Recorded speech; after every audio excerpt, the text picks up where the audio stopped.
狗爹，我们等一下出去拍东西，东西都准备好了没啊？有，收好。那你们带稳定器啊？2025年了，现在手机防手震啊，什么全部的功能都有，运动模式也有。我跟你讲，不用带啦，我们就直接手机加手指拍。因为这里拍摄这种东西，其实你技巧很重要。像我脚跟手都非常稳，对吧？等一下拍一看就知道。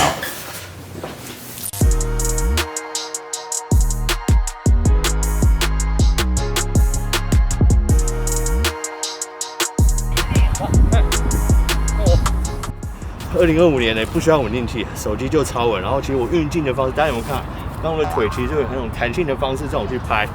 等下画面一定超好看，不会有问题。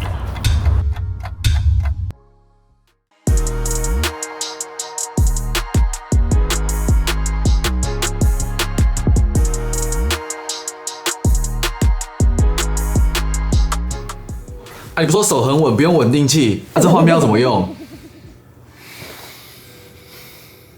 刚刚就是这个小剧场跟大家开玩笑，可是我们也可以去了解到，为什么在2025年的今天，手机不是每年都在增进它的防手震功能吗？但是你还是会看到大家在外面拍摄，就不论是旅游啊，或是影像创作者，那真的要拍出好的画面呢，绝大多数都还是会使用稳定器。那其实我们就可以简单的先从手机上面怎么做到稳定的效果这一点开始讲起。那目前你单用手机呢，如果它要做到拍摄影片的稳定，大致上是2种方式。那第一种是比较偏光学的方式，他们可能结合镜头上面本身的防手震，那还有感光元件上面的防手震，那现在的手机几乎都有这类的搭配技术。那这2者配合在一起呢，通常有还不错的防手震效果。那它的优势就是一般微幅的这些震动上面，他们都可以做到校正。但劣势跟它的缺点呢，就是基于物理上的限制。你今天如果是一个太大面幅度的晃动，不管是上下或是前后啊，各种角度的晃动，基本上就是完全无解。因为想想看，它防手震的这些机构就坐在小小的一个机身上面，你太大的晃动，它一定是会偏移掉，对不对？那第二个方式呢，数位防手震，这边通常指就在拍摄完的画面之中再去做裁切。那结合它的演算法，还有本身手机上面会计算你手机晃动的程度，他们可以算出来呈现你一个非常稳定的影像。那优点是，当你今天在光源好啊，还有它拍摄的角度够广的情况下，数位的演算呢，某些程度可以做到类似稳定器的效果。但是缺点是非常明显，我们刚刚提到嘛，它是裁切，所以你看大部分的厂商在开启这种运动模式的时候，它都是使用超广角镜头，因为拍摄的够广，你才有足够的空间去裁切后保留中间稳定的那一块。不过超广角镜头通常搭配感光元件本身就不是最高端的，那再度去裁切之后，画质的牺牲就会非常的明显。所以啊，不论是说物理上的限制，或以当今的技术来说，你真正要达到拍摄的画面是稳定的，又要有好的画质，你就必须还是要使用稳定器。而且我觉得未来几年手机应该都不太有办法去避免这一点。那我们本身呢，因为是影视相关行业的嘛，所以自然用过非常多的稳定器。那我们平均基本上每年至少会买上1台啦。那各种形式的都有。那我们也感受到说，他们每年当然都是有在进步，但很多规格上面的进步呢，不一定能对应到实际使用上面的体验。那以我自己来说呢，我现在觉得3大痛点，第一点呢，就是它不能使用另一方的 App 来做追踪，那甚至是很多你在使用第三方相机的 App 也一样没有办法支援。那我觉得很多人在使用稳定器的时候，他们喜欢最方便、最直接、无脑无痛的开始。那可能你都一定习惯使用 iPhone 内建的相机 App， 那你要再进阶一点，可能有一些你习惯用的，像是 Blackmagic Camera， 专业使用你可能有习惯使用的这些参数设定。那这些 App 呢，现在在使用稳定器的时候，它就没有办法使用里面最重要的一个功能，就是追踪。那这一点呢，不论是你今天要拍摄别人啊，或者你单人要作业的时候，其实是非常有必要性的一个功能。但大部分的稳定器厂商都已经强迫你要下载他们自己官方的 App， 对不对？那第二点呢，就延续刚刚说了，既然要下载稳定器自己官方的 App， 那中间又要经过一堆这些配对繁琐的程序。那有时候你可能突然想要拍摄，或者你单人作业要追踪自己的时候，那这种时候你当然是直接开启内建的 App， 如果都可以做到最方便。第三点呢，就是你在开启使用这个追踪的时候，它没有办法真的设定位置，就很多时候它就是追踪你，就是把你的人脸放在画面的正中央，听起来很合理。但如果今天一人作业，我可能想要拍摄旁边的风景，或是我希望我的人脸摆设在画面其中一个角，可以展示更多的风景啊，或者我要开箱的产品的话，那构图就会显得非常奇怪。那甚至如果你今天是多人要一起拍 vlog 的时候，你会希望它的画面是一个比较平衡的状态，我们2个人可能都可以分别在画面的左右边，但通常这个追踪只会追踪到第一个开始追踪的人，所以以上种种限制可能让你到后来就不想使用这个功能。所以这也是为什么我们频道事隔多年之后再次来评测稳定器，因为它解决决上述我讲到的这些痛点。那它就是 Insta360 最新的 Flow 2 Pro。那么先来开箱给大家看，这次的 Flow 2 Pro 呢，它本体一样支援折叠，那让你方便可以缩小体积携带。那同样延续3轴稳定器的结构，确保高稳定性。那这个尺寸呢，我觉得一般冬天放在外套的口袋应该都是没有问题啊。那夏天的话，你可能就放在包包或者它收纳包内。包装内呢有一个像上一代这种磁吸的手机夹，你夹上去后就可以方便拆装。但 iPhone 用户呢，我建议就是直接用这一款 MagSafe 的，因为除了可以马上吸上去之外呢，它还带有支架的功能，你就不会觉得装了这个好像就单纯只是为了稳定器来使用。你吸上去后拉开它就直接开机，收起来也是一样哦。记得旁边这个凸起点对准小凹槽折下去收纳就好了。那底部自带的三脚架呢，是我觉得这一次更加的稳固，可以看到它的脚是这么的长。那我测试装上我的 iPhone 16 Pro Max， 让它在桌上，然后360度的追踪我，那它也是稳稳的，完全没有问题。那大家可以看到手把中间这边呢，它有一个摇杆操作方向，那它的圈圈旁边分别有4个按钮之外，它本身也是触控面板，后面的地方呢也还是有滚轮，让你搭配它们不同的拍摄功能来使用。转到后面食指的地方，它这边有个按键。那在你一开机配对之后呢，搭配他们家的 Insta360 App， 他们就有一个非常简易的这些操作。那每个按钮啊、功能怎么使用都会介绍到。那你事后如果真的使用上忘了，可以随时再开启，非常的方便。那在握把这边呢，大家可以看到侧边这边有一个 USB-C 的孔，然后在连接手机地方的侧面这边呢，也还有另外一个 USB-C 的孔。那这个孔呢，就可以让你接补光灯来使用。那甚至是你要接线直接来帮手机补电也是可以。背后的地方呢，在你手机连接的地方这边有个自拍镜。那当然就像上一代里面也自带这个自拍杆，可以直接伸长。那像我这种可能手短想要拍一些 vlog 模式的人呢，有这个自拍杆就非常的方便。所以你看小小一台真的隐藏超多功能在里面。那现在呢，我们进入重点功能的介绍。那我自己呢会针对我自己先前在使用稳定器的时候，觉得比较需要解决一些痛点，因为我相信可能我的使用情境是蛮符合大众使用的需求。那首先它是目前市面上第一款支援苹果官方的 Dock Kit。那这个东西厉害在哪里？那基本上我可以说它是完全解放出你可以想得到的用法，配对上面超级方便，你直接用手机上面的 NFC 对准稳定器上面 NFC 的标志就可以进行连线。那这样还不止呢，因为它是直接跟官方的 Dock Kit 做串联，所以代表你一串联之后呢，今天你在里面这些追踪功能，不管你使用什么 App， 几乎都可以直接开启追踪。那比如说你像要拍 IG 限动，就这一个人，你可能在吃下午茶，你可能要拍自己吃的样子，它也一样支援追踪你的人脸。那或者你今天在外面要拍跳舞的时候，你用 TikTok， 晃动的动作可能比较大，可能稍微走出画面，它也一样直接可以开始支援。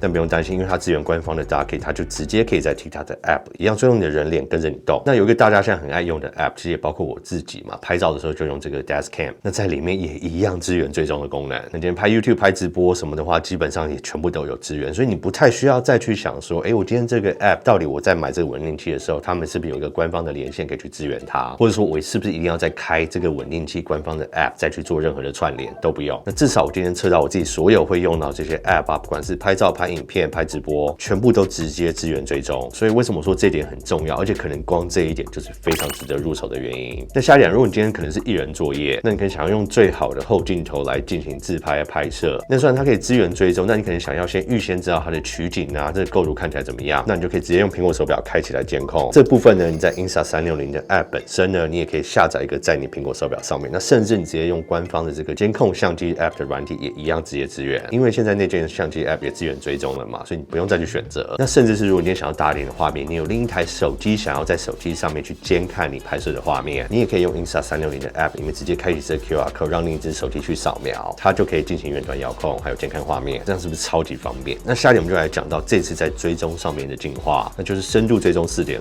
那这个不只是在演算法上面的进步哦，连在里面功能性都做到我先前觉得敲完很多年的功能。那首先你看，我一个人可能在介绍大安森林公园，然后就可以开启专业取景网格的这个功能，上面就有9个格子，可以预选说我现在要把我的人脸或追踪的这个地方放在哪一个区块。那像我可能走一走，我可能说我后面有个豪宅，这个豪宅的设计很特别，我想要做介绍，那我就可以把我的人脸放在右边，那豪宅放在左边。那这时候不用任何人帮我运镜，我也不用手动调整任何摇杆，把我放在我设定的位置，完全不用担心人跟豪宅都不在画面内，让我看起来今天好像是有一个专业的人在帮我拍摄一样，我只要把画面要带到这个角度。那拍一拍，可能我现在要介绍的场景在换到另一边的时候，我一样可以随时切换它追踪的这个格子，那我就直接在画面上面点一下不同的格子就做到了。所以这一点我觉得不管是今天艺人作业在拍摄啊，在开箱啊，在介绍风景，在 vlog 的时候都超级好用之外呢，我觉得很多人可能在直播的时候也会发现这一点超级好用，因为很多人外出旅游直播都是艺人作业，所以你看这真的就是一个超级实用的功能。那另外我们有时候拍摄一个东西会多人入镜嘛，2个人到3个人。那像上次我们讲 iPhone 16长期心得的时候，我们就是2个人坐在镜头里面一起分享我们2个人的看法。那这种时候呢，它也可以侦测开启多人追踪的模式，就不会变成说，今天可能是我是主体，那我是主角，他就可能先追踪我，那之后进来的人可能就塞在旁边，那这边就有一个很大的空缺，看起来整个画面构图就会非常奇怪。那你开启多人追踪之后，他就去预判说，你现在到底是2个人还是3个人？那他们就会把你们这3个人或2个人调到一个最适合的构图位置，不会变成说，好像只追踪一开始追踪的这个人呢，就变一定要把自己摆中间，然后其他人摆在你的左边跟右边。那这方便性呢，当然除了我今天自己在拍片的时候，你可能今天在外面 vlog 都是跟朋友、跟家人多人要入境的时候，你就可以直接让他自己去智慧追踪，然后去改善你的构图，你手也不用再去调整摇杆。那另外呢，现在很多人都喜欢看演唱会，对不对？那它这个追踪呢，最远可以支援到15倍的变焦，那你基本上就可以把它架好，设定好你要追踪的画面，你就不用你的眼睛一直去盯着你的手机的画面看，变成你错过演唱会的场景，直接设定好让它去追踪，那你就可以好好看舞台，享受演唱会。那这个功能我觉得可能你今天在看运动比赛的时候也是非常实用，你就无脑放着让它自己去追踪，可能你要的球员或是球。那他们内部呢也有这个运动模式的功能可以开启，就比如说你今天可能要追踪的这场地是大一点，像足球场也没有问题，因为它稳定器可以360度无死角的追踪。那可能有别于以往的稳定器他们左右在转的时候会有一个死角，这台就不会有，你要绕着它360度一直转圈圈，等到你吐都没有问题，它就会一直追，一直追，一直追。那我们刚刚讲到，当然支援这个 Dark Kit， 那这个就是我个人觉得最大的一个卖点。你不想今天为了买了一个稳定器就多学一大堆 App， 多学一大堆功能的人，你就可以直接单纯使用你本来习惯的 App 就好。但如果你今天是比较深度的这个拍摄者，或者比较重度的3C 使用者，那其实他们 Insta360 官方的 App 里面还是有更多深度的功能。那这些内建的功能在这次也都有进化，比如说嘛，你可以在里面开启 ProRes 拍摄模式，你可以选择 HDR 或者 LOG 的格式去拍。那你在稳定器操作的时候，自然它里面也会有更多的细项可以让你去选择。那像是刚刚提到这个取景构图模式，那还有脚架模式，它可以侦测到你现在在使用脚架是稳定的状况。那这种时候它可以开启更好的追踪效果。那甚至是可能不同的手势，它也可以开启不同的追踪功能，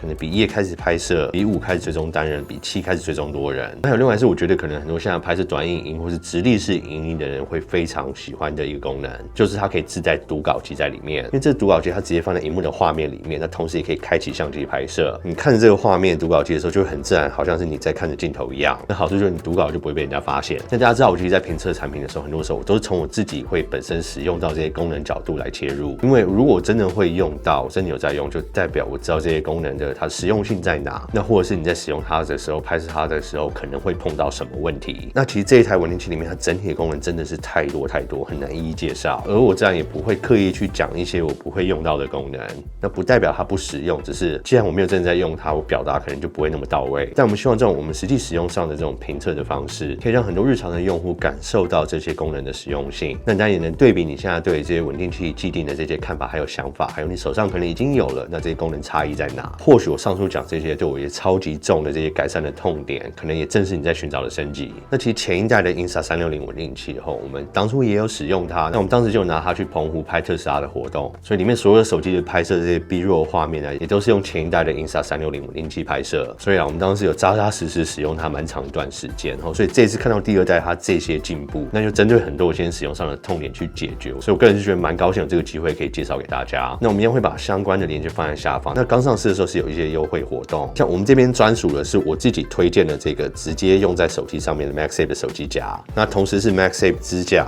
那也可以直接让你吸在这个稳定器上面，所以我个人是大推这个支架。那这个版是要另外购买，但是如果现在是用我们专属连结的话，这个 MagSafe 的支架就直接送给你。那其实不止 iPhone， 现在很多新的 Android 手机，他们上面也会支援搭配这个 MagSafe 的功能。那不管是坐在壳上面或者坐在机身上面，所以我觉得是非常的实用。OK， 好，那我们今天介绍稳定器影片就先到这边。那大家有什么问题的话，也可以欢迎在下面留言讨论。那我是 P5D，我们下次影片见，拜。